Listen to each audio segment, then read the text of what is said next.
Raja kami Tuhan, terima kasih anak domba Allah yang menghapus dosa dunia. Kami bangga melayani Engkau Tuhan dan Raja kami. Terima kasih Tuhan, kami perlu firman-Mu berbicara Tuhan. Berapi lidah bibir hamba-Mu menyampaikan isi hati dan firman-Mu. Firman-Mu adalah terang pelita bagi kaki kami, menerangi jalan kami. Terima kasih Bapa, urapi Roh Kudus, setiap umat-Mu, setiap telinga diurapi, terbuka mendengar firman Tuhan setiap hari, terbuka ditabur benih firman Allah, sehingga benih ini boleh tertanam, berakar, bertumbuh dan berbuah 100 kali lipat. Dalam nama Yesus, setiap umat Tuhan siap diberkati. Firman Tuhan katakan, beri tepuk tangan. Shalom semuanya. Ada sukacita. Mana wajah-wajah bersukacita?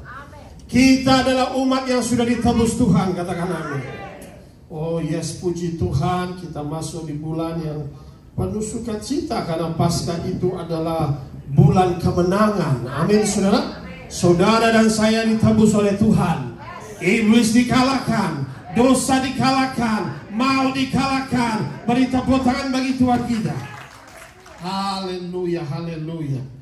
Saudara pikir ini kenapa ini khotbahnya ada temanya bebas dari kepahitan ya? Hubungannya apa nanti kita belajar ya. Saudara kekasih dalam Kristus ya, baik, next slide langsung saja. Next slide. Kepahitan ini ya adalah racun yang dapat menghancurkan kehidupan manusia. Amin. Iya. Maka ini saudara, kenapa khotbah ini penting? Karena nanti kita bahas kenapa hubungannya apa dengan Paskah. Kepahitan ini yang pertama ini racun, it's a deadly poison. Menghancurkan kehidupan manusia. Maka itu jangan pahit hati. Katakan di sampingmu, jangan pahit hati. Iya, amin saudara ya. Kepahitan itu bisa dilihat dari mana? Air muka orang itu kelihatan, raut wajahnya. Kalau kepahitan biasanya tidak ada senyuman, ya kan? Lalu biasanya sedih, tertekan, stres, depresi, ngoceh-ngoceh nggak jelas, itu suka cepat-cepat marah. Itulah ada orang sedang pahit hatinya. Nah, jadi itu saudara terkasih dalam Kristus, maka itu bahwa inilah dari raut wajah ya. Kalau hatinya pahit itu membawa penyakit hati, kekecewaan, iri hati, atau juga dengki, dendam, lalu juga amarah. Nah, kepahitan ini merusak baik pikiran, hati, kehidupan manusia dan membawa penyakit. Itu tadi dikatakan stres, frustrasi, dan katakanlah banyak juga yang bisa bunuh diri karena kepahitan ya.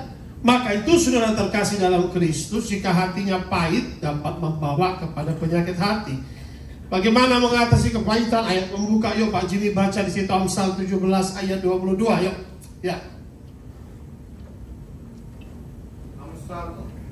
Amsal 17 ayat 22. Hati yang gembira adalah obat yang manjur, tetapi semangat yang patah mengeringkan tulang. Amin. Obatnya saudara, hati yang gembira adalah obat yang manjur.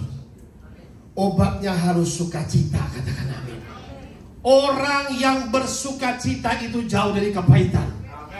Orang yang selalu bersyukur itu jauh dari kepahitan. Saudara ada amin? Iya. Maka itu hati yang gembira adalah obat. Orang sakit itu bisa dilihat raut wajahnya, stres. Wah, tapi di sini tidak ada. Saudara, sukacita semua. Amin. Saudara, hatimu boleh sakit, penyakit boleh ada, tetapi sukacita jangan sampai dicuri oleh iblis. Itu saudara ya. Maka itu saudara terkasih dalam Kristus, ini penting sekali ya. Orang yang senantiasa bersyukur itu jauh dari kepahitan. Mau mengalami kerugian, tetap bersukacita. Amin. Nah, mengalami kerugian murung langsung wajahnya, iya kan? Jangan hilang sukacita ya. Mengalami aniaya, ditindas, ditipu, jangan hilang sukacita. Sakit, tetap sukacita. Nah, saudara terkasih dalam Kristus, maka itu hati yang gembira adalah obat yang manjur. Semangat yang patah mengeringkan tulang. Jadi orang yang biasanya mengalami stres, depresi, kepahitan itu hilang semangat, saudara. Hilang gairah hidup, ya. Nah, saudara terkasih dalam Kristus ini, ya. Orang bersuka cita, bersyukur ini penting, ya. Kenapa? Kepahitan adalah penghalang doamu. Orang yang kepahitan ini tidak bisa mengampuni sesama.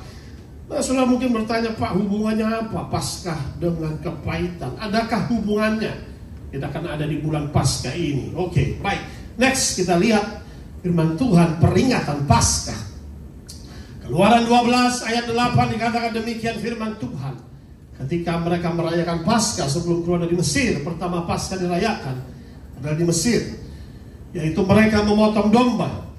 Darahnya ditaruh di pasu, lalu ditaruh ambang atas setiap pintu bangsa Israel, kiri dan kanan, ya. Lalu firman Tuhan berkata dalam Keluaran 12 ayat 8, demikian bunyinya firman Tuhan, dagingnya harus dimakan mereka pada malam itu juga. Yang dipanggang mereka harus dimakan dengan apa? Roti yang tidak beragi. Ada amin. Nah, lalu beserta apa? Nah, sayur apa? Pahit. Ini penting, saudara. Setiap makanan yang Tuhan suruh makan, there is a spiritual meaning. Itu ada pesan-pesan rohani, saudara. Ada amin. Tidak ada Tuhan suruh makan sesuatu, Paskah itu tidak ada pesan rohaninya. Ternyata there is a very important meaning. Nah, apa saudara terkasih dalam Kristus?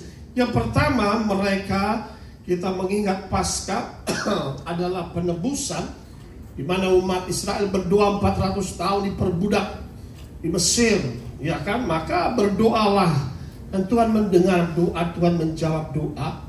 Nah, akhirnya apa yang terjadi? Disitulah ada tulah demi tulah yang terjadi.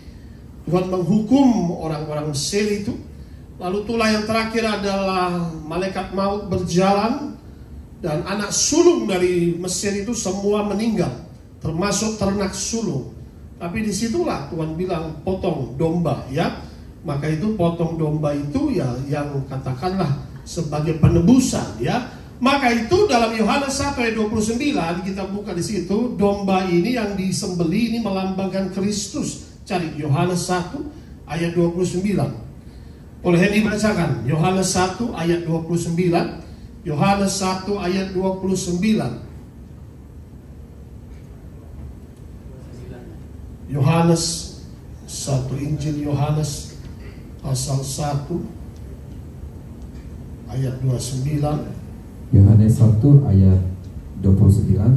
Pada keesokan harinya Yohanes melihat Yesus datang kepadanya, dan ia berkata, lihatlah anak domba Allah yang menghapus dosa dunia. Iya. Yohanes Pembaptis melihat Yesus. Yohanes ini adalah nabi yang dipenuhi Roh Kudus. Apa yang dikatakan bukan berasal dari dirinya, tetapi berasal dari Allah. Lalu dia melihat Yesus dan datang kepadanya untuk dibaptis selam, dan ia berkata, lihatlah anak domba Allah yang menghapus dosa dunia. Katakan amin. Yesus bukan menghapus dosa hanya umatnya, tetapi seluruh dunia yang percaya kepada Kristus. Beri tepuk tangan yang meriah bagi Allah kita. Baik, kembali saudara, peristiwa Paskah tadi dikatakan, yaitu darah anak domba itu ditaruh di setiap satu family, one lamb for one family. Lalu satu domba bagi satu keluarga. Lalu darahnya ditaruh ambang pintu atas, kiri dan kanan, supaya ketika malaikat maut melihat itu adalah darah penebusan. Kembali ke tadi slide-nya, ya. Maka itu sudah terkasih dalam Kristus, itulah darah anak domba, lambang penebusan darah Yesus Kristus, ya. Jadi disinilah mereka lalu memakan daging dengan roti tidak beragi dan sayur-sayur ini sayur pahit, ya. Nah, daging domba ini menyatu dengan Kristus. Makanya Tuhan berkata ketika kita memakan tubuh Kristus, my flesh is food indeed. Dagingku adalah benar-benar makanan. Ada amin. Kita menyatu dengan Kristus. Dan situlah mereka lambang ditebus. Iblis tidak bisa membuat mereka mati karena mereka sudah ditebus, termasuk anak sulung mereka. Mau tidak dapat menyerang umat yang ditebus. Mereka menyatu dengan memakan daging domba itu. Lalu yang kedua adalah roti yang tidak beragi, disebut dengan unleavened bread. Ya, bahasa Israel namanya rotinya adalah matzot. Matzot itu seperti wafer, apa yang kita makan yaitu hosti itu, saudara. Roti yang tidak beragi, belum mengembang. Itu artinya apa? Kenapa roti yang kita makan yang belum mengembang? Itu ada esensinya, ada artinya. Yang pertama itu artinya pertama adalah purity, yaitu kemurnian. Katakan bersama saya, kemurnian. Iya. Jagalah kemurnian imanmu, katakan amin. Itu purity. Blessed are the pure in heart, for they shall see God. Orang yang murni hatinya akan berjumpa dengan Tuhan. Itu purity. Jadi ada semua ada artinya, sudah. Kenapa? Kalau sudah mengembang, ada yeastnya, itu lambang dosa. Waspadalah terhadap ragi Farisi, kata Tuhan. Maka itu roti tidak beragi, sangat kudus Tuhan ini. Ya, kamu makan roti tidak beragi, lambang, maka saya sudah tulis juga lambang kemurnian. Kedua adalah kesucian, purity and holiness. Makanya roti tidak beragi. Makanan Israel adalah matzot. Ya, sampai hari ini mereka tetap lakukan ini. Ketiga adalah sayur pahit. Nah, makanya saya khotbah mengenai kepahitan ini, sayur pahit. Kenapa Tuhan suruh makan sayur pahit ini? Iya kan? Kenapa enggak yang manis? Ya, sayur pahit untuk memperingati, kata Tuhan, masa yang pahit yang mereka alami di Mesir. Ada amin. Ingat tuh, kata Tuhan, turun-temurun kamu makan ini supaya kamu mengingat bahwa nenek moyangmu ini pernah mengalami masa yang pahit di Mesir, masa perbudakan. Ya, dan disinilah mereka harus memakan sayur yang pahit, ya, mengingat kehidupan masa yang pahit. Ya, jadi inilah yang kita melihat firman Tuhan. Ya, next slide. Coba saudara kita lihat firman Tuhan. Masa yang pahit dalam Keluaran 1 ayat 13 sampai 14. Tadi bacakan di situ. Itulah masa yang pahit yang dialami oleh bangsa Israel, saudara terkasih dalam Kristus. Keluaran 1 ayat 13 sampai 14. Lalu dengan kejam orang Mesir memaksa orang Israel bekerja dan memahitkan hidup mereka dengan pekerjaan yang berat, yaitu mengerjakan tanah liat dan batu bata dan berbagai-bagai pekerjaan di padang. Ya, segala pekerjaan yang dengan kejam dipaksakan orang Mesir kepada mereka itu. Iya, saudara terkasih dalam Kristus, inilah mereka dikatakan firman Tuhan dengan kejam. Orang Mesir ini kerja paksa, memaksa. Mereka dipakai apa itu namanya, pakai pecut begitu kan, pakai dipukul, ditendang, dianiaya, kerja paksa. Mungkin 18 jam tak henti-hentinya. Dan di sini dikatakan apa 14? Memahitkan hidup mereka. Pahit hidup mereka. Air mata saudara dialami 400 tahun. Sedih banget bangsa ini. Mereka berdoa, Tuhan, kapan kami dilepaskan dari penindasan, dari ketidakadilan, dari penganiayaan orang-orang Mesir. Mereka hanya bisa berseru kepada Tuhan, ya kan? Nah, disinilah sudah terkasih dalam Kristus, ya. Artinya pertama, Paskah Tuhan melepaskan dari masa yang pahit. Katakan amin. Hidupmu akan manis. Katakan amin. Tuhan akan membuat hidup saudara manis. Katakan di sampingmu, hidupmu akan manis. Iya. Itulah Paskah yang pertama, saudara. Mereka mengalami pahit, saudara. Tapi waktu mereka keluar dari Mesir, mereka tidak keluar dengan kepahitan. Tuhan bilang apa? Ketuk setiap pintu rumah, mereka akan memberikan emas peraknya kepadamu. Mereka keluar dengan harta kekayaan, mereka keluar dengan kemenangan, mereka keluar dengan kemakmuran, mereka keluar dengan penyertaan Tuhan. Beri tepuk tangan yang meriah bagi anak kita, katakan amin. Saya mau kasih tahu, kalau hari-hari ini saudara mengalami hidup yang pahit, hidupmu akan mengalami manis. Amin. Tuhan sanggup memulihkan, katakan amin. Itulah Paskah, saudara. Maka kita harus mengerti arti Paskah yang dalam dahulu. Arti pahit ini apa, saudara? Orang seperti Mesir, mohon maaf, saudara, namanya budak, slave. Budak itu adalah cook yang dipasang, ya kan? Lalu ini memang gambarnya berkelebihan. Saya cari yang agak inilah ya. Katakanlah diikatlah dengan rantai, ayo lalu dipukul-pukul begitu kan? Nah, Nah, saudara terkasih dalam Kristus, Paskah agar apa? Anda boleh mengalami kemerdekaan dari kuk perbudakan dosa, iblis, dan kutuk perhambaan. Makanya Paskah, saudara, Yesus datang bukan saja membebaskan kita seperti Musa dari Mesir itu, ya, dari keduniawian, tetapi dari ikatan rantai-rantai dosa yang begitu mengikat manusia. Itu iblis mengikat manusia dengan rantai dosa. Mau kemana? Ku rantai kau. Tapi ketika Yesus datang, darahnya menebus setiap kuk dosa, setiap rantai dosa, setiap ikatan, setiap dakwaan. Dia sudah bebaskan, sudah merdekakan. Beri tepuk tangan bagi Allah kita, katakan amin. Itulah arti sebenarnya Paskah. Dia membebaskan, dia merdekakan kita, ya, dari kuk perbudakan, perhambaan akan dosa, akan iblis. Kita dibebaskan dari maut, sudah terkasih dalam Kristus. Sukacita terbesar dialami bangsa Israel waktu mereka boleh keluar dari Mesir dengan kemenangan. Penyertaan Tuhan diberkati emas perak, lalu mereka keluar dengan kemenangan. Dan luar biasa, mereka keluar seberang dan nyanyi bagi Tuhan, bersorak-sorai, saudara terkasih dalam Kristus.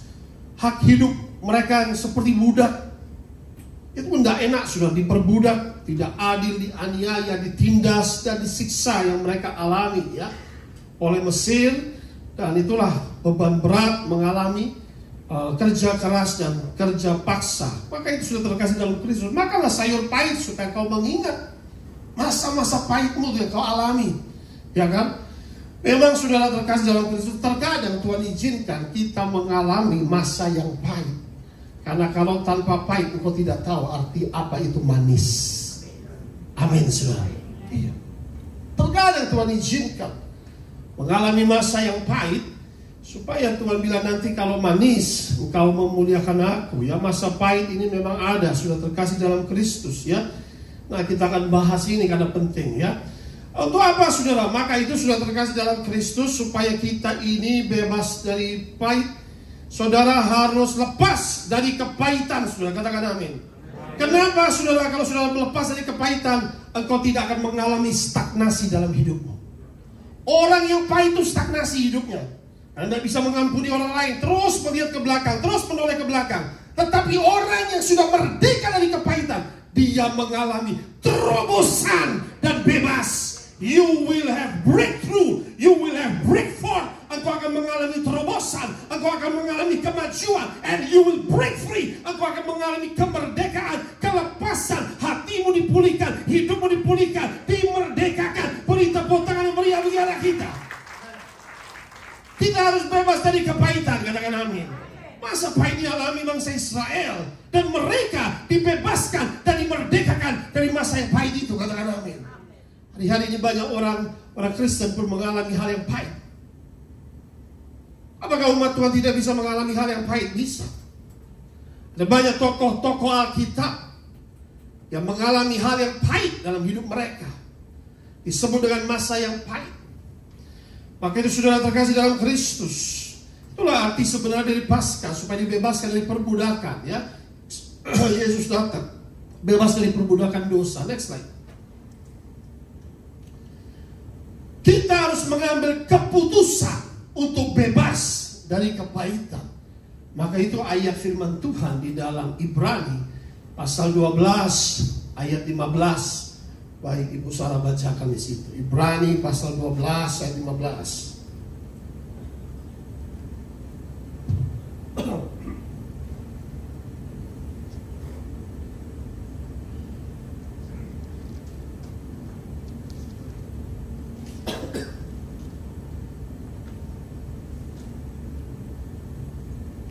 Ibrani 12 ayat 15. Jagalah supaya jangan ada seorang pun menjauhkan diri dari kasih karunia Elohim, agar jangan tumbuh akar yang pahit, yang menimbulkan kerusuhan dan yang mencemarkan banyak orang. Apa bunyi firman ini? Jagalah supaya jangan ada seorang pun menjauhkan diri dari kasih karunia Allah. Agar apa? Jangan tumbuh akar yang pahit. Ada amin. Yang menimbulkan mencemarkan banyak orang. Kepahitan ini saudara berakar saudara. Ada amin. Bitterness is rooted in your heart.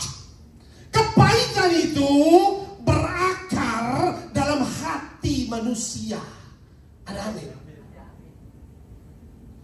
Kalau akarnya saja pahit saudara, pohonnya pahit, rantingnya pahit, dan buahnya pasti busuk saudara. Ada amin. Nah, jangan sampai pahit saudara. Ada amin. When your heart is bitter, hatimu pahit, hidupmu pasti pahit saudara. Pikiranmu pahit, kacau. Itu mempengaruhi pola hidup saudara terkasih dalam Kristus. Maka itu hidup adalah pilihan. Katakan amin. Kita mau hidup pahit atau manis? Amin. Oh, katakan bersama saya, hidupku harus manis. Karena Tuhanku manis. Melayani Tuhan selalu manis. Beri tepuk tangan yang meriah di dalam kita. Tuhan kita manis. Amin. Iya. Kalau kita mau hidup dalam pahit itu pilihan saudara. Maka itu sudah terkasih dalam Kristus. Alkitab hari ini mengajar, mengingatkan kita, saudara terkasih, jangan tumbuh akar yang pahit. Ada amin. Jangan sampai tumbuh akar yang pahit, kekasih-kekasih Tuhan. Dan sekarang menjadi pertanyaan, mengapa hidup orang ini bisa mengalami pahit, bitter, atau kepahitan, ya? Alasan pertama itu adalah, catat saudara, karena kesulitan dan kesukaran yang dialami dalam hidup. Karena apa? Hardship, difficulties in life. Orang waktu mengalami kesulitan, mengalami kesukaran, tidak bisa dipungkiri. Bapak nggak tahu apa yang saya alami. Aku sulit sekali, aku sukar. Mau nggak mau, terpaksa. Secara tidak sadar itu hidupnya pahit, Pak.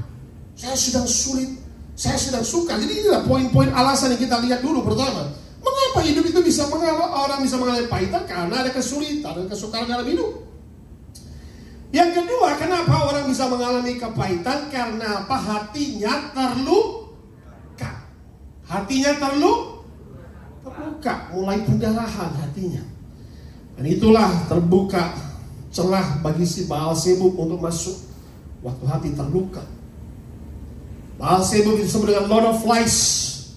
Jadi di mana ada darah, pendarahan, disitulah lalat datang, saudara. Jangan sampai hati kita terluka, katakan amin. Sebab luka itu harus ditutup dengan mengampuni kesalahan orang lain. Amin, saudara. Maka kata Tuhan, jangan sampai kau tidak mengampuni. Itu Baalzebub, itu penghulu. Ya udara sudah ngintip mau masuk. Kejam dia, lihat pendarahan apa hatinya. Kenapa kepahitan? Kedua, karena luka hati. Ketiga, orang kepahitan itu karena tidak bisa mengampuni. Makanya pengampunan itu bukan suatu pilihan, tetapi keharusan. It's a must to forgive others. Amin. Yang untung kita, saudara, yang rugi kita kalau kita tidak mengampuni. Ada amin. Memang harus, itulah Tuhan ajar. Dia aja di atas kayu salib, dia berkata, Bapa, ampunilah mereka.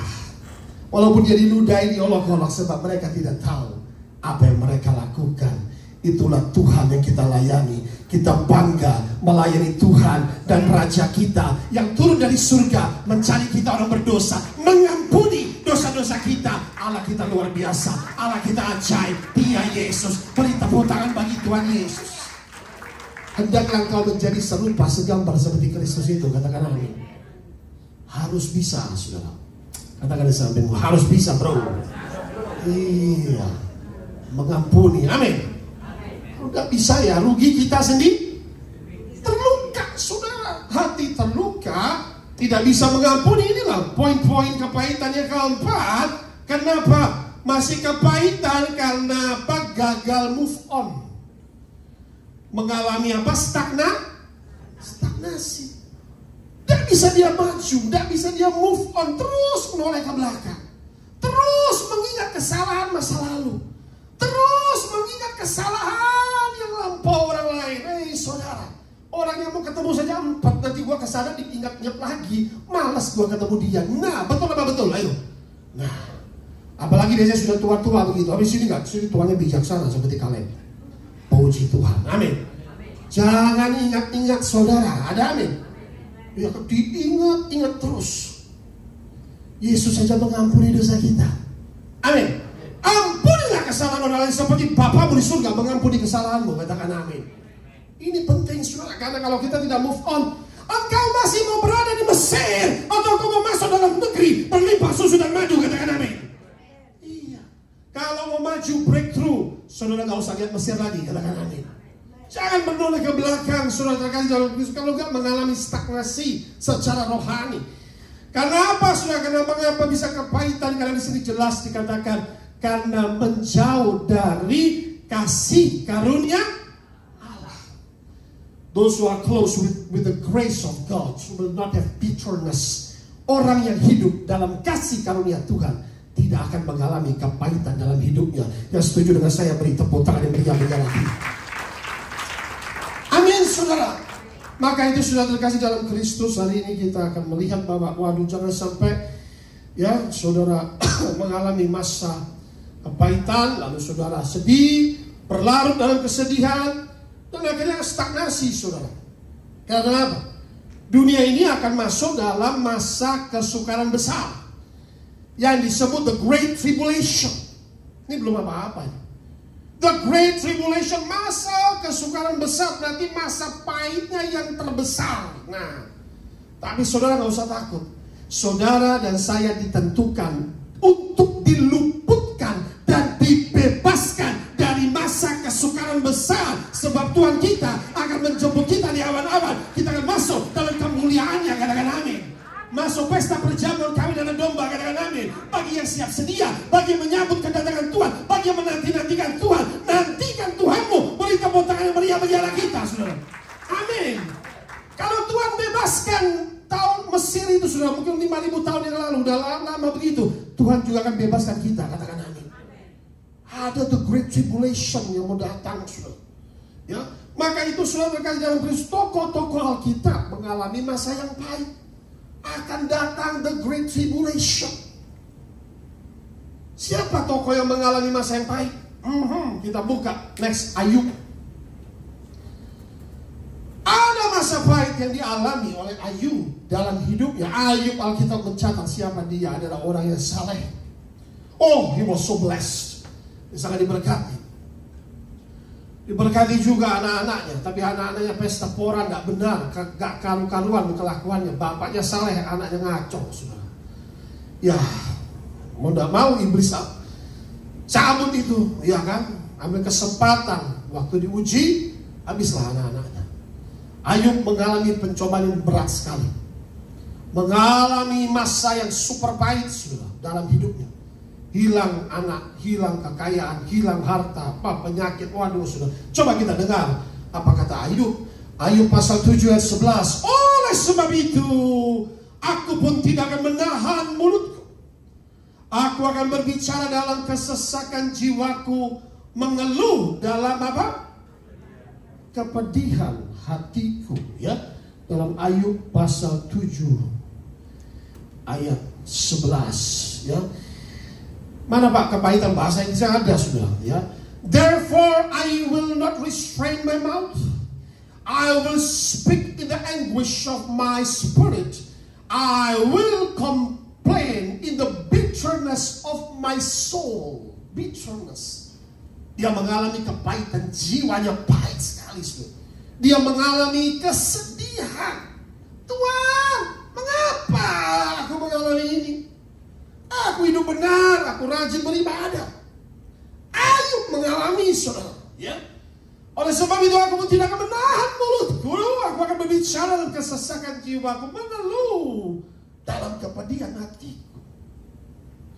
Lalu Ayub 10 ayat 1 di situ dikatakan, aku telah bosan hidup. Aku hendak melampiaskan keluhanku. Aku hendak berbicara dalam apa dikatakan? Ayub mengalami kepahitan apa enggak? Kepahitan. Dengan siapa? Ayo jujur. Hah? Dengan Tuhan. Dia pahit hatinya. Dia bingung kenapa, saudara. Karena dia habis semua, saudara. Pahit. Tetapi Ayub tidak pernah berkata yang jahat mengenai Tuhan. Katakan amin. Dia sedang bergumul. Why Lord, why, what's wrong? Dengan air mata dia menangis. Oh saudara terkasih dalam Kristus, kita pelajari kisah Ayub ini penting, karena ini mencakup kita semua juga bisa mengalami hal-hal yang pahit dalam hidup. Pedihnya hati Ayub, saudara. Ini dia pedih sekali, saudara. Aku akan berbicara dalam kesesakan jiwaku mengeluh. Pedih hatinya, kepedihan hatiku, ya. Ladangnya hilang, terbakar, ternaknya, wah, hilang juga, dirampas orang-orang.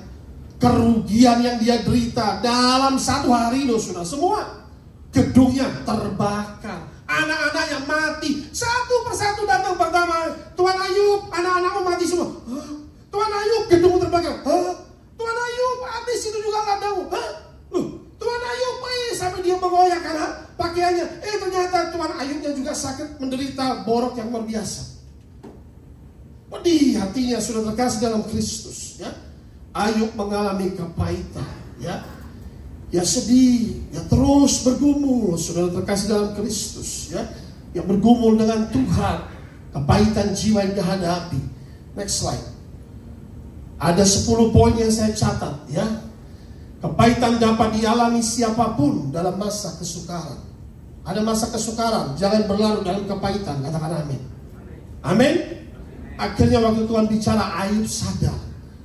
Waktu Ayub mengalami kepahitan, Tuhan akhirnya ada waktu Tuhan pulihkan kehidupan Ayub 2 kali lipat.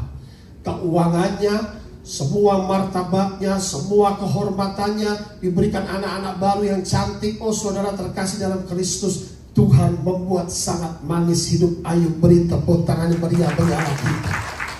Amin saudara. Yes, tapi saudara terkasih dalam Kristus, ya.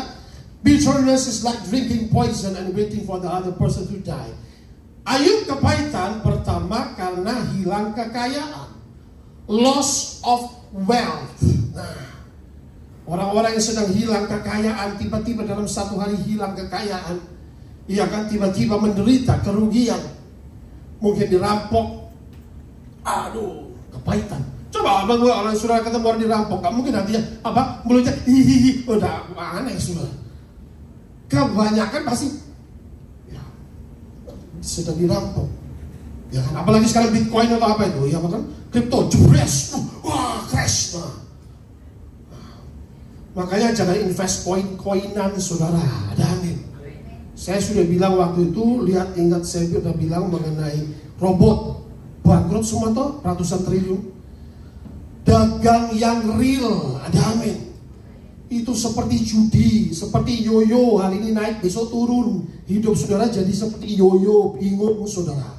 Ada amin. Naik saudara senyum, turun saudara bingung. Ada yang bisa langsung bunuh diri. Tuhan bilang usahakan tanah itu, kerja yang real, ada amin. Ya akan rugi. Kerja yang real kalau mengalami kerugian ya sudah, Tuhan yang memberi, Tuhan yang mengambil, katakan amin. Tapi kalau saudara sampai yang itu judi, apa yang saudara lakukan? Kerja keringatnya tidak ada kok. Lihat-lihat HP, lihat-lihat apa saudara. Jangan mengikuti pola dunia ini, katakan amin. Udah seperti kasino begitu, jeblok saudara. Amin saudara. Saudara boleh kumpulkan emas, itu salah satu instrumen kekayaan dari zaman dulu, emas dan perak, ya kan? Tapi yang fisik, yang real, ada amin. Jangan cuma begini saudara, akhirnya dibohongin lagi. Aduh saudara terkasih dalam Kristus, hati-hati, ini akhir zaman. Saya udah kasih tahu, saya udah bilang waktu itu kan. Nanti banyak lagi model-model perusahaan money game, itu game permainan, ya. Jadi kalau saudara hari ini ada mengalami kerugian, jangan khawatir. Tuhan akan buat hidup saudara manis, katakan amin. Yang kedua, hilang orang yang dikasihi. Kalau ada yang meninggal, pasti akan pahit hatinya berbulan-bulan. Apalagi Ayub ini hilang anak-anaknya semua. ya kan? Hidupnya pahit. Tapi engkau harus move on, saudara. Katakan amin. Kalau engkau stagnasi di situ, ya kan?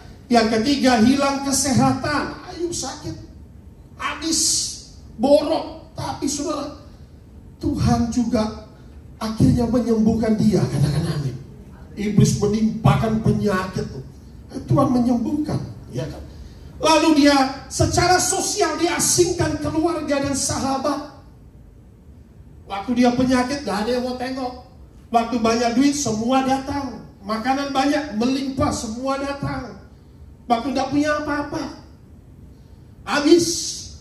Lalu dia sendiri berpenyakit, bau, najis, lalu bernanah. Gak ada yang mau dekat. Dikucilkan, secara sosial diasingkan, keluarga, sahabat, pahit, saudara. Iya kan, kalau saudara pernah mengalami, saya percaya inilah hal-hal yang membuat orang pahit. Yang kelima, dikhianati sahabat-sahabatnya, dikhianati, ya kan. Yang keenam, merasa ditinggalkan Tuhan. Itu yang Ayub rasakan. Tuhan, kenapa aku ditinggalkan? Tapi percaya firman Tuhan, I will not leave you and I will not forsake you. Aku tidak akan meninggalkanmu. Aku tidak akan melepaskanmu. Sebab aku adalah Tuhan Allahmu, menggandeng engkau dengan tangan kananku. Beri tepuk tangan yang meriah bagi Allah kita. Tuhan tidak pernah meninggalkan kita. Katakan amin. Jadi itu namanya intimidasi dari iblis. Katakan amin. Ketika saudara mengalami intimidasi, kau ditinggalkan Tuhan, nyala kau setan. Ada amin. Dia bekerja di mana? Pikiran. Tuhan tidak pernah tinggalkan aku. Amin. Wih, saudara, dihina, difitnah, dicemooh oleh siapa? Sahabat-sahabatnya. Lu sih, lu berdosa, Ayub. Ih, saudara. Lu sih, lu memang, ayo, lu tobat deh, Ayub. Bingung, Ayub. Aku hidup benar, lu. Bagaimana dibilang aku berdosa, ya kan? Ayub 10 ayat 7. Buka di sini. Ayub 10 ayat 7. Ya. Ini baca ini. Ayub 10 ayat 7.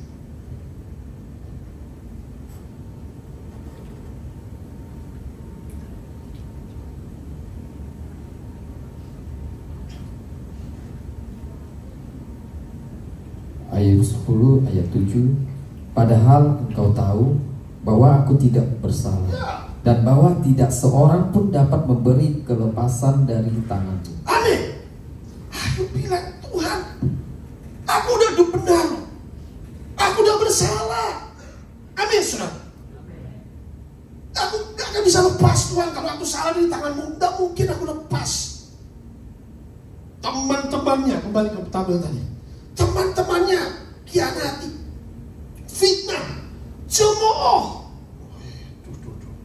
Akhirnya apa? Kalau kita belajar kisah Ayub, Tuhan tegur 3 teman Ayub. Kamu kalau nggak minta maaf sama Ayub, hambaku yang salah itu, mati kau ketiga-tiganya. Langsung minta ampun. Ada amin? Iya. Seringkali kita kalau orang sedang jatuh, paling seringkali kita menghakimi orang itu. Seringkali kita gampang mencemooh, saudara. Jangan gitu, saudara. Ada amin? Jangan ya. Amin? Jadi saudara, kalau ada yang jatuh, angkat dia. Amin? Kalau ada yang jatuh, angkat, hibur, kuatkan. Itulah kita sebagai saudara seiman. Ada amin? Jangan didorong, jangan makin dicemooh. Kembali ke tabel, Jason. Kembali. Yang ke-8, saudara. Kenapa orang bisa mengalami kepahitan? Nah, ini akhirnya dia juga mengalami kekhawatiran dan ketakutan. Ayo, dia pahit, dia khawatir, dia takut, ya kan? Makanya Tuhan berkata jangan takut dan jangan khawatir. Katakan amin. Itu membuat makin pahit hidup, saudara. Lalu kesepian, loneliness, itu Ayub alami. Gak ada yang dekati dia. Istrinya saja berkata demikian, kutukilah Allah, matilah kau Ayub. Udah model kayak begini. Istrinya aja gak mau lihat dia. Loneliness, nobody. If you are feeling lonely, I tell you today that God is with you. Immanuel. Amin. Itu kesepian, itu setan kesepian masuk, saudara. Penolakan, rejection, he was rejected, he was despised. Teman-temannya menolak, sahabat keluarganya menolak, saudara. Inilah poin-poin orang bisa mengalami namanya kepahitan dalam hidup. Siapa lagi pernah mengalami kepahitan dalam hidup tokoh Alkitab? Namanya next adalah Esau. Esau mengalami kepahitan karena hilangnya berkat. Kejadian 27 ayat 34 sampai 35, Pak Jimmy bacakan di situ. Apa yang Esau alami, saudara? Kejadian 27 ayat 34 sampai 35, demikian bunyinya.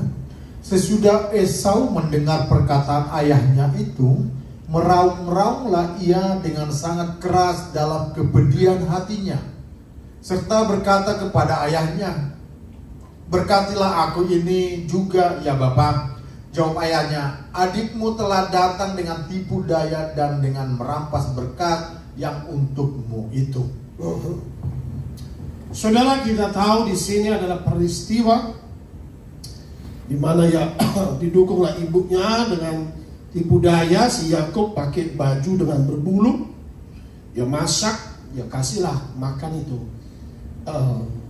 papanya Ishak, dikira itu Esau. Ada bulu-bulu, kan sebetulnya sayang sekali si Ishak dengan Esau ini, saudara. Diberkatilah, semua berkat diberikanlah setelah kenyang kepada Yakub ini.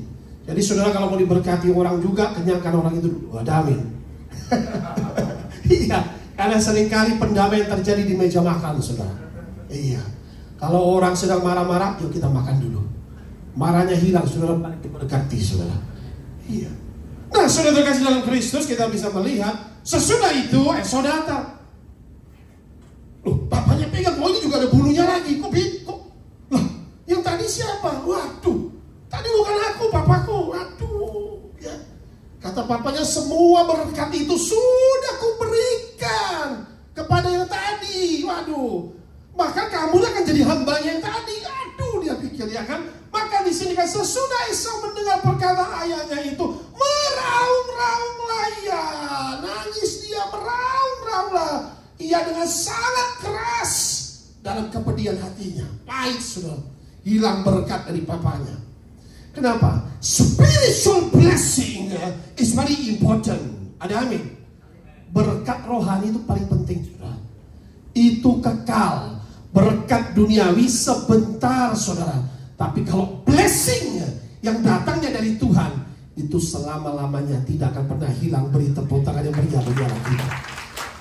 Esau tahu itu. Aduh, aku kelewatan. Jadi papanya bilang, sudah aku berkati dia semua, harusnya kamu yang dapat. Gak adakah tulisan, ayahku berkatilah aku ini juga ya Bapak, ya kan? Jawabnya, adikmu ini telah datang dengan tipu daya dan telah merampas berkat yang untukmu itu. Nah, sudah terkasih dalam Kristus, kehilangan berkat dapat membuat orang kepahitan. Esau kehilangan berkat karena kenapa? Ya, kita bisa melihat Yakub melakukan demikian, itu sudah ada perjanjian dengan Esau. Kenapa, saudara? Karena Esau sudah menjual hak kesulungan itu. Ada amin? Iya. Kalau kita pelajari, ya kan, Esau ini kan suka berburu, dia hunter, ya kan. Setelah berburu, nah Yakub pintar, ya masak, ya kan, apa namanya, bubur berenebon, nah kacang merah, ya kan. Kalau dulu mungkin tidak pakai B2, ya kan, pakai domba lah, ya berenebonnya. Wah, dia habis capek gitu kan. Harum kali gitu kan. Berikan aku yang merah-merah itu. Dalam Alkitab tertulis demikian. Gak gratis, kata Yakub. Terus bagaimana? Jualah hak kesulunganmu kepadaku dulu. Ada kesulungan. Berikan cepat, mana aku mau makan. Nah, dia kira cuman begitu. Ternyata jualnya, deal, ambil kesulungan. Waduh, aku udah mau mati nih. Makan dia loh. Makanya jangan rakus, saudara. Ada amin. Artinya apa? Jangan jual hak kerajaan surga demi mamon. Kalau hari-hari ini ada orang orang-orang murtad, saudara. Oh, ini yang meraung-raung di sini. Kalau meraung di neraka, no second chance. Ada amin, saudara. Kenapa? Karena Yesus Kristus adalah satu-satunya jalan menuju Bapa di sorga. Jangan tinggalkan Yesus. Beri tepuk tangan bagi Allah kita. Gak ada Allah yang datang menjadi manusia, mau berkorban, mau dicaci maki, mau diludahi, mau disalibkan bagi kita, karena kasihnya sangat ajaib dan besar. Beri tepuk tangan bagi Tuhan kita. Mau bukti apa lagi, saudara? Katakan amin. Jangan murtad, katakan amin. Jangan tinggalkan Yesus, amin, saudara. Demi hak kesulungan hilang karena bubur prenebon, ya. Jangan menukar berkat rohanimu dengan kedagingan dan keduniawian seperti Esau demi semangkok bubur. Yang terakhir, solusinya apa, Pak? Solusinya ini, saudara, buanglah kepahitan itu. Sama-sama kita akan baca ayat terakhir, Efesus 4, 31-32. Segala apa? Kepahitan, terus kegeraman, terus kemarahan, terus apa lagi? Hendaklah dibuang dari antara kamu. Amin. Demikian pula segala apa saran firman Tuhan? Hendaklah kamu ramah seorang terhadap yang lain, penuh apa? Dan saling mengampuni, sebagaimana Allah di dalam Kristus telah mengampuni kamu. Beri tepuk tangan yang meriah bagi Allah. Kasih dan pengampunan menyelesaikan segala sesuatu, katakan amin. Salib berbicara kasih dan pengampunan. Ini temannya semua, saudara. Temannya kepahitan itu kegeraman, geram, marah. Karena kalau pahit ini pasti teman-temannya ikut semua. Geram, marah, bisa berbuat yang tidak pantas, perkataan yang sembrono, perbuatan mungkin melukai orang lain. Karena kepahitan muncullah teman amarah dan kegeraman, lalu pertikaian, bertikai, lalu muncul fitnah-fitnahan, supaya dia jatuhlah, supaya dia rusak. Nah ini, saudara, makalah saudara terkasih dalam Kristus, poin pertama, kita harus merdeka dari kepahitan. Itu kesimpulan, saudara. Yang kedua, kita harus hidup dalam kasih dan pengampunan. Ini pas. Kita tidak boleh hidup dalam masa lalu. Move on. Katakan sampingmu, move on. Jangan stagnasi, saudara, ya. Yang keempat, bangkit dari keterburukan. Amin. Kalau hari ini kau jatuh, Yesus akan bangkitkan saudara. Katakan amin. Yesus akan buat saudara hidupnya manis. Yang terakhir, alami sukacita dalam hidup, sebab hati yang gembira adalah obat. Beri tepuk tangan yang meriah bagi kita. Haleluya, terpujilah Tuhan.